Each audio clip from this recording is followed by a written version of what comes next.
Kabupaten Malang menduduki peringkat pertama dalam pengajuan dispensasi perkawinan anak. Jumlah pengajuan yang masuk di Pengadilan Agama Malang mencapai 1.434 permohonan.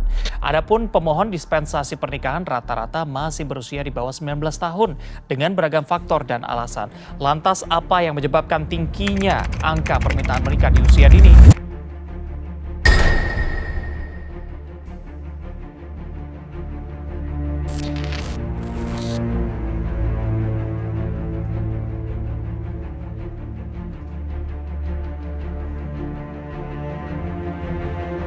Kota Malang yang dikenal sebagai kota pendidikan ternyata masih banyak menyimpan persoalan sosial yang cukup serius. Di balik reputasinya sebagai pusat intelektual, masih banyak terjadi praktik pernikahan dini di kota ini. Meskipun pemerintah telah mempererat aturan mengenai batas usia, yaitu ada di Undang-Undang Nomor 16 Tahun 2019 yang merevisi Undang-Undang Nomor 1 Tahun 1974 tentang perkawinan, bahwasannya perkawinan itu dibatasi untuk perempuan maupun laki-laki adalah batas minimal usianya 19 tahun.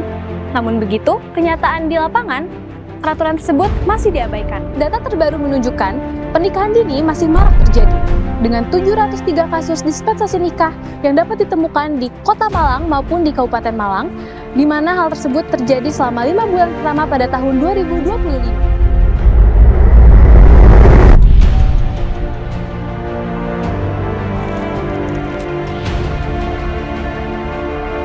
Kenalkan, nama saya Mbak Muji.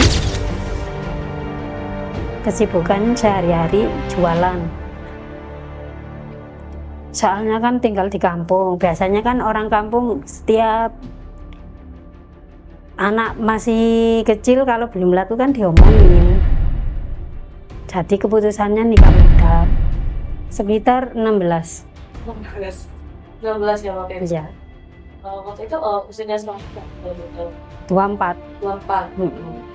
Soalnya waktu itu kerja juga kan Mbak berarti? Kerja. Tapi berarti waktu itu udah sekota kan Mbak? Atau dari luar kota mungkin? Enggak. Jadi sama-sama kan? Sama-sama desa itu Mbak. Langsung ke KUA. Terus diberi lampiran itu Mbak. Disuruh ngisi. Terus syarat-syaratnya juga langsung diisi. Terus disetorin ke KUA. Ke kakak, fotokopi KTP, terus ijazah. Gak sekolahnya nggak ada ya Mbak? Nggak ada. Cuma ditanyain ini dipaksa atau saling cinta gitu ya Mbak. Langsung disetujui lewat di KUA. Jadi langsung studi itu nikah saat itu juga atau daftarnya tadi daftar terus kalau mau bikin berkas terus langsung disetujui gitu ya Mbak? Iya. Enggak. Mungkin apakah dari Mbak Eci sendiri dan mungkin dari keluarga suami dan suami sendiri mungkin udah tahu nggak regulasi tentang yang mengatur nih kalau misal belum cukup umur berarti harus minta dispensasi dulu ke pengadilan. Mungkin udah tahu atau belum? Udah tahu tapi nggak ada persyaratannya. Ada persyaratannya. Tapi waktu itu kayak Mbak Eci emang pertanyaan itu kok nggak dikasih ini nih, nggak disuruh ke pengadilan dulu gitu. Iya. Oh iya. Waktu itu suami juga pasti nyadarin juga ya? Iya. Mungkin apa baju juga tahu juga banyak kira-kira di kalau ada kalau kita kalau KUA Singosari. Iya. waktu itu tahun berapa Pak kalau itu? Tahun 2009. Pertama ke KUA. Terus persyaratannya itu diisi sama ngumpulin berkas-berkasnya. Terus disetujui. Terus nunggu 1 bulan Mbak, jombloan itu loh. Yang jombloan itu terus nikah. Jombloan itu kayak apa ya Mbak yo? Itu loh dinasehati kayak DKUA di kantornya. Waktu dinasehati berarti ada suami juga, dan ada keluarga juga nggak? Nggak ada, cuma dua nuansa itu loh Mbak. Dua orang toh. Ya ada paksaan apa enggak. Terus ini beneran mau nikah apa enggak? Apa cuma main-main aja kayak gitu Mbak. Kan udah menikah itu baru 4 bulan kayaknya Mbak. Disuruh rumah sendiri, ikut suami. Terus kayak perekonomian kan anjlok. Waktu itu tahun berapa ya berarti waktu itu? Tahun 2009 2010 wis. Iya. Terus anjlok. Ya bagaimana, Mbak?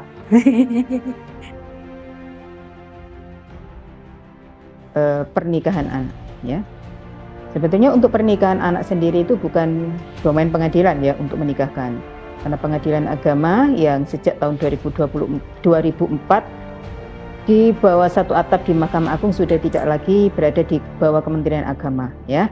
Nah, tugas pokok dan fungsi untuk pernikahan atau menikahkan adalah tugas dari Kementerian Agama. Sementara pengadilan agama kewenangannya kompetensi absolutnya adalah memberikan dispensasi bagi anak-anak yang belum berusia sesuai dengan yang ditentukan oleh undang-undang. Fenomena ini muncul ketika adanya perubahan Undang-Undang Perkawinan nomor 1 tahun 74 menjadi Undang-Undang nomor 16 tahun 2019 yang satu-satunya perubahan adalah tentang batas usia menikah. Kalau dulu di Undang-Undang 174 usia menikah bagi calon pengantin perempuan adalah 16 tahun, calon pengantin laki-laki 19 tahun. Dengan perubahan Undang-Undang nomor 16 tahun 2019 semuanya calon pengantin putra dan calon pengantin putri sama-sama 19 tahun. Sehingga pada saat itu di awal-awal tahun 2020 ya, keberlakuannya kan setelah 2019 ya tentunya melalui sosialisasi dan lain sebagainya, maka pengadilan agama kayak tsunami.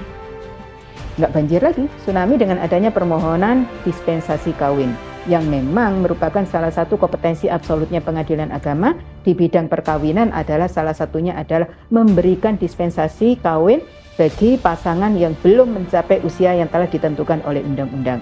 Nah, sejak saat itulah kemudian sekali lagi pengadilan agama menjadi atau menerima perkara permohonan dispensasi kawin ini melonjak dengan signifikannya. Nah, sebetulnya apa yang ditetapkan oleh pengadilan agama melalui pengkabulan atau dikabulkannya perkara dispensasi kawin itu sebetulnya tidak 100% atau tidak semuanya ditindaklanjuti dengan pernikahan atau menikah di KUA tadi. Sehingga sebetulnya kalau untuk mengukur pernikahan dininya lebih tepat kepada KUA atau lihat di Kementerian Agama. Dan lagi untuk pengadilan agama hanya memberikan dispensasi kawin bagi calon pengantin yang belum memenuhi batas usia menikah tersebut. Fenomena ini sebetulnya tidak berdiri sendiri karena fenomena ini dipengaruhi oleh beberapa faktor ya. Faktor geografis, faktor kultur, faktor-faktor lainnya ya. Kenapa kemudian di Jawa Timur khususnya di Malang, bukan Kota Malang tapi Kabupaten Malang yang tertinggi itu ya. Kemudian menempati bahkan kemarin 3 tahun berturut-turut menempati posisi tertinggi menerima jumlah perkara dispensasi kawin yang ada di Indonesia. Bayangkan dengan adanya perubahan undang-undang itu kemudian perkara melonjak signifikan bahkan sampai 1.400 saat tahun 2001 ya di 2021 di PA Kabupaten Malang. Nah, sekali lagi fenomena seperti ini menjadi sebuah keprihatinan ya. Bagi kita semua, apalagi melihat ketidaksiapan calon pengantin itu dalam mengarungi bahtera rumah tangganya nantinya. Dan ini tidak bisa disalahkan pada salah satu instansi saja atau pada satu institusi atau lembaga saja, tidak. Tapi ini merupakan tanggung jawab kita bersama, mulai eksekutif sampai kepada lapisan masyarakat yang paling bawah di grassroots ya. Bahwa untuk menekan angka pernikahan anak ini ada tindakan preventif yang harus kita lakukan, ada persuasif juga, bahkan ada represif juga kalau bila perlu. Nah, seperti itu. Kalau di Kabupaten Malang kemarin, dari jumlah secara kuantitas itu kemudian tinggi atau banyak ya, dibandingkan di Kota Malang ini, untuk alasan penyebabnya karena hamil tidak lebih dari 20%. Tapi kalau di Kota Malang, dari jumlah 180 perkara rata-rata yang kami terima setiap tahunnya, alasan hamil menempati posisi hampir 50%. Saya tidak tahu karena masalah apa ini. Apa karena masalah masyarakat kita heterogen, apa kita sudah termasuk kota yang metropolis dan lain sebagainya, sehingga penyebab adanya hamil itulah kemudian yang menjadi tingginya permohonan dispensasi kawin. Penyelesaiannya ini harus memenuhi alasan mendesak di sana. Nah, apa alasan mendesak ini? Alasan mendesak ini hakim yang akan menafsirkan. Apakah memang hamil ini merupakan alasan mendesak sehingga bermuara pada dikabulkannya permohonan dispensasi kawin itu? Apakah alasan yang kemudian secara kultur mengharuskan bahwa ini alasan mendesak? Ya tidak bisa dipastikan juga, karena semuanya akan berpulang pada pertimbangan hakim yang didasarkan pada fakta yang ada di persidangan tadi. Jadi sebenarnya ini adalah polemik yang tidak berkesudahan di Indonesia. Mungkin sebelum kita melihat bagaimana pernikahan anak yang masih sering terjadi dan banyak terjadi di Kota Malang, Malang Raya khususnya, mungkin kita sedikit membahas mengenai kenapa sih disebut dengan perkawinan anak. Jadi ketika kita membicarakan mengenai perkawinan anak, sebenarnya itu apa sih yang kita kemudian harus lihat, yaitu adalah undang-undang yang sekarang sudah berganti, yang pada mulanya dengan Undang-Undang Nomor 1 Tahun 1974 itu, perkawinan anak itu adalah ketika laki-lakinya itu di bawah 19 tahun dan anak perempuan ini di bawah 16 tahun, seperti itu.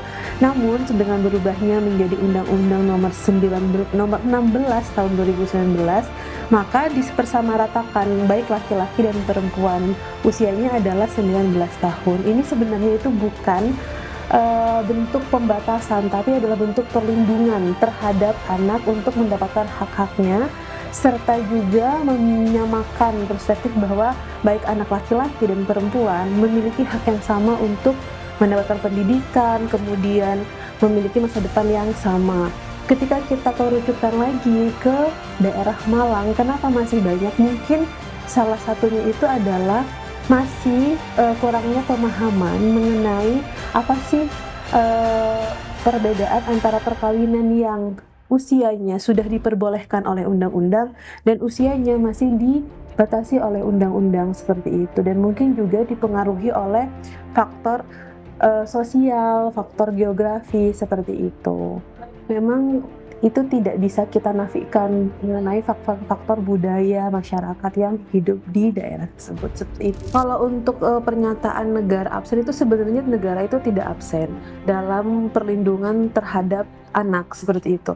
Jadi sebenarnya Undang-Undang Nomor 19 Tahun 2009 itu adalah bentuk perlindungan negara terhadap anak untuk mengurangi angka perkawinan anak. Memang berkurang, cuman tidak sesignifikan itu. Karena apa? Karena memang pada pasal 7 ayat 2 diberikan kewenangan keterbukaan untuk pengajuan dispensasi seperti itu.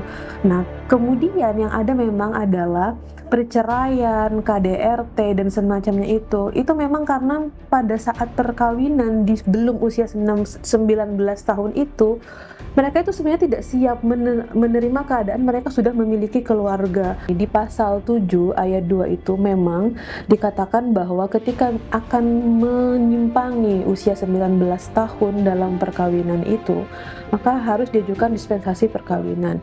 Dispensasi perkawinan ini kemudian alasannya itu adalah mendesak. Kebanyakan yang digunakan sebagai alasan mendesak dan bukti yang cukup itu adalah ini sudah usianya untuk menikah karena teman-temannya sudah menikah. Kalau dari segi akademisi, mungkin kalau ibu akan lebih menyarankan untuk adanya penyuluhan hukum. Kemudian kita akan mengencourage bagaimana pemahaman masyarakat terkait dengan perkawinan anak ini. Selebihnya ketika misalnya sudah dilakukan penyuluhan hukum, mungkin pendidikan keluarga itu sangat amat mempengaruhi. Kemudian juga ketika misalnya akan ada perkawinan anak sebelum ke pengadilan, biasanya itu diajukan ke kepala desa atau kecamatan. Jadi hal-hal seperti ini harusnya itu diselesaikan terlebih dahulu di tingkat desa. Karena apa? Aparat desa juga berwenang untuk melindungi suatu keluarga dan hak-hak tersebut sebagai kepanjangan tangan dari pemerintah. Pernikahan anak sejatinya bukan persoalan individu semata, tetapi masalah kemanusiaan yang menyentuh banyak dimensi kehidupan. Sudah saatnya masyarakat bersama-sama menyadari bahwa masa depan anak tidak seharusnya dimulai dari pelaminan, melainkan dari ruang belajar dan kesempatan untuk tumbuh sesuai usianya.